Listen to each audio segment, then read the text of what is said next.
Joining us now is Senior Iran Program Director at the Foundation for Defense of Democracies, Behnam Ben Taleblu, and NewsNation White House correspondent Kelly Meyer, who just had an exclusive conversation with President Trump. Kelly, first to you. You just talked to the president. What did he have to say? Yeah, we called the president tonight. He picked up and graciously gave us some of his time. I know how busy he is, so we do appreciate that. And we got right into the questions. We were the first ones to ask him about the attack on the U.S. embassy in Saudi Arabia and whether or not there would be retaliation for that. And he said, "You'll find out very soon." He also said in the same way for retaliation for the U.S. service members that have been killed so far.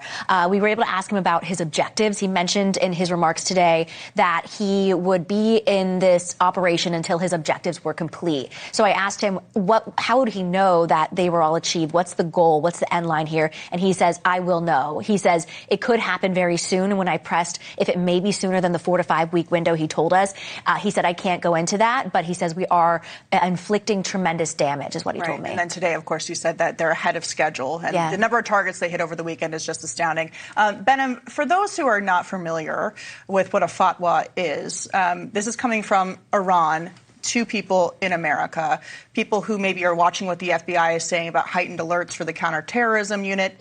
What should they be concerned about? What should they be looking for? What should they know about these fatwas that are being issued against them? Sure. So in broad terms, a fatwa is a religious ruling that religious clerics can pass out. It's basically their decree on something. They can highly recommend something or highly prohibit something. And unfortunately, with Iran and politics and foreign policy and their philosophy of death to America and death to Israel, they've really lived out these fatwas over the years. You know, there was a fatwa against Salman Rushdie, the famous writer, in the late 1980s, for example. After the 12-day war, almost all of Iran's clerical establishment passed fatwas against President Trump's life, his property, and even the female members of his family. Now, again, a smaller portion of the clerical establishment is trying to threaten revenge after the killing of Iran's supreme leader, Ayatollah Ali Khamenei. So, in essence, they're trying to not just get the Iranian government to do something, they're trying to inspire lone wolf acts of terrorism all around the world. And when you look at India, when you look at Iraq, when you look at Pakistan, all of the protests in favor of Khamenei, and then you begin to look at all the other acts of terror around the world, you wonder, is this correlation or is this causation?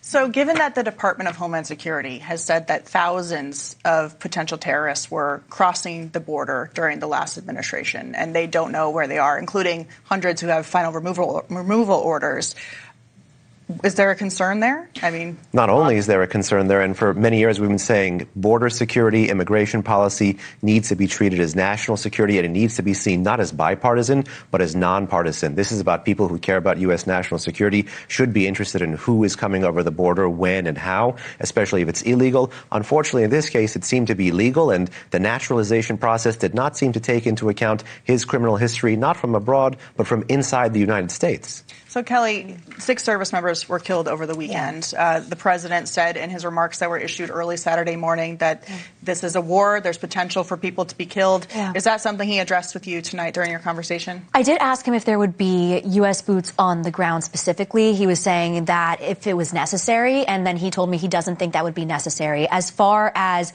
he talked about the retaliation for the service members, but I was also at the Pentagon earlier today, and they were talking about how there will likely be more deaths here, especially if the president saying this is going to go on for some time. We learned of 2 more, I believe, today, then bringing the total to 6. And I also did ask him about kind of what we're touching on here, about if he's worried of any more attacks on U.S. sites in the region or here at home. And he said he's not worried, but he also said it's a part of war and that people should understand that these things could happen. Final thoughts to you? It is a war, and it's a war of choice, but it's not the president's war of choice. It's not the previous president's war of choice. It's the Islamic Republic's war of choice.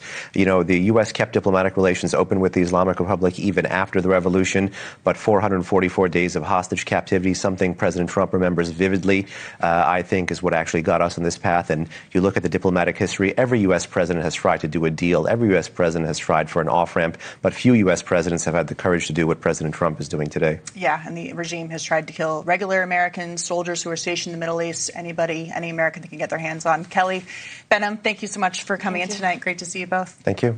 You too.